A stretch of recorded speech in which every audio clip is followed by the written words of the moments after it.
Hello friends, welcome to my channel रहा इग्नू की। और आज की इस वीडियो में आपके लिए लेकर आए हिस्ट्री ऑफ इंडिया।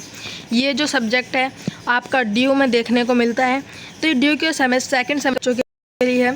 तो चलिए, वीडियो स्टार्ट करने से पहले हम आपसे बोलेंगे कि अगर आपको हमारी वीडियो पसंद आती है तो प्लीज़ वीडियो पर एक लाइक ज़रूर कीजिएगा और चैनल को सब्सक्राइब कीजिएगा ताकि आपको डेली ऐसी वीडियोज़ मिलती रहें।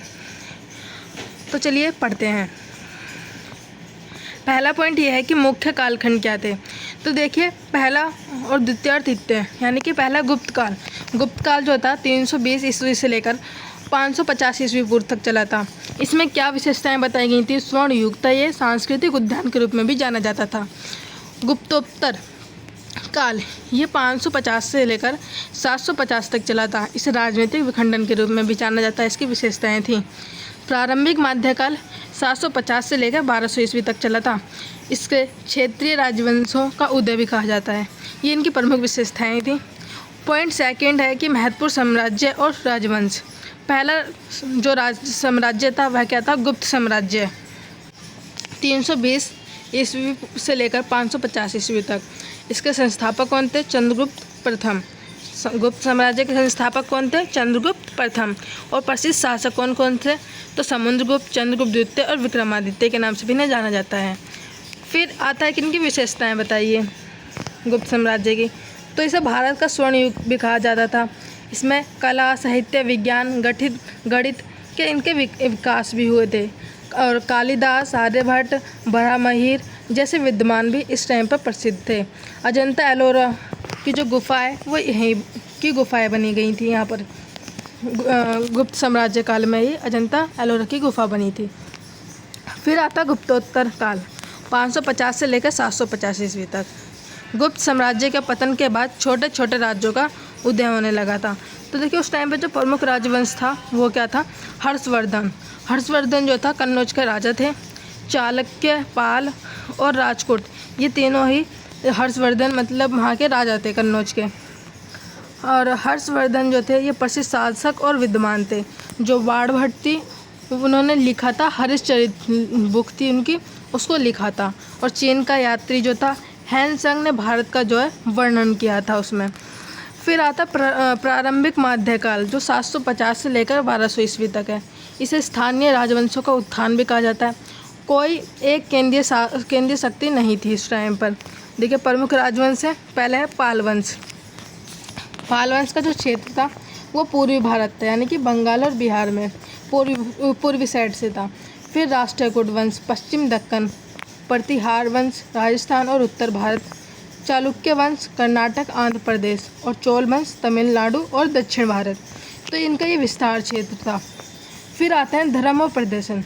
तो देखिए, धर्म और प्रदर्शन के नाम पर क्या 3 धर्म बताए गए थे इनमें, 3-4। पहला है हिंदू धर्म। हिंदू धर्म में क्या था? शिव और विष्णु और शक्त पंथों का विकास हुआ था। मंदिरों का निर्माण तेजी से उस टाइम पर फैल रहा था हिंदू धर्म के टाइम पर। फिर आता है बौद्ध धर्म। बौद्ध धर्म में क्या हुआ? धीरे धीरे भारत में पतन हुए, परंतु दक्षिण पूर्वी एशिया में फैलाव है ना। लेकिन उस टाइम पे क्या धीरे धीरे भारत जो था बौद्ध धर्म भी उसमें आने लग गया था। फिर आता जैन धर्म। क्षेत्रीय राजाओं द्वारा संरक्षण और दक्षिण भारत में इसका प्रभाव देखने को मिला था। ये भी जो लोग थे अपने धर्म को फैलाने के लिए एक शहर से दूसरे शहर तक जा रहे थे। फिर आपका नेक्स्ट पॉइंट आता है कि सामाजिक और आर्थिक स्थितियाँ। तो देखिए, समाज क्या होता है? जाति व्यवस्था, रूढ़ता आदि। स्त्रियों की स्थिति में गिरावट देखने को मिली थी समाज में उस टाइम पर। और ग्रामीण समाज में ग्राम सभा महत्वपूर्ण इकाई होती थी।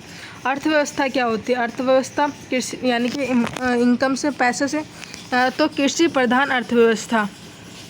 और उस टाइम पे क्या होता था? भूमि जो है दान में दी जाती थी।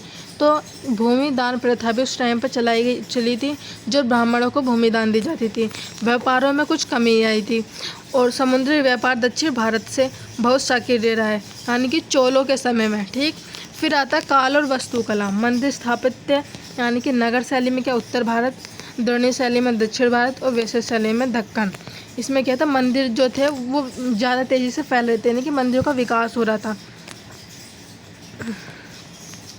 प्रसिद्ध मंदिर खजुराहो के मंदिर जो चेदल वंश के द्वारा बनाया गया था।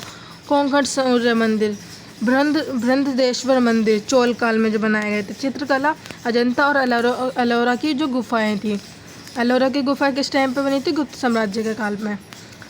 फिर आता शिक्षा और साहित्य। संस्कृत भाषा का उत्कर्ष देखने को मिला था। संस्कृत भाषा वहाँ पर उस टाइम पे ज़्यादा प्रसिद्ध थी। प्रमुख ग्रंथ थे कालिदास और आर्यभट्ट। कालिदास द्वारा अभिज्ञान, शाकुंतलम, मेघदूत ये ग्रंथ थे, और आर्यभट्ट द्वारा आर्यभट्टीय गणित और खगोल शास्त्र, जिन्होंने मैथ्स की संरचना की थी, है ना वो। फिर बौद्ध विहार और मठ शिक्षा के केंद्र के रूप में देखने को मिले थे, जहाँ पे बच्चों को शिक्षा दी जाती थी। भारत का वैश्विक संपर्क।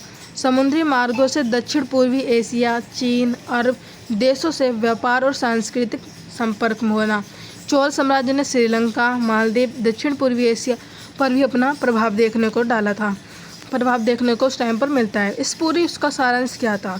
तो 300 से 1200 ईस्वी के बीच भारत में बड़े साम्राज्यों का उदय हुआ, पतन हुआ, क्षेत्रीय विकास हुआ देखने को मिला, धार्मिक धर्म का जो है विस्तार हुआ, हिंदू, बौद्ध, जैन, कला, साहित्य, विज्ञान देखने को मिलता है इस पूरी बुक में।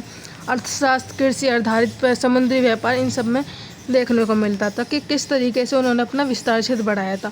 वैश्विक संपर्क बढ़े, मंदिर स्थापित हुए और स्थापत्य कला में अद्भुत विकास हुआ। आज के वीडियो में बस इतना ही। अगर आपको हमारी वीडियो पसंद आती है तो प्लीज़ वीडियो पर एक लाइक ज़रूर कीजिएगा और चैनल को सब्सक्राइब कीजिएगा, ताकि आपको डेली ऐसी वीडियोस मिलती रहें। धन्यवाद।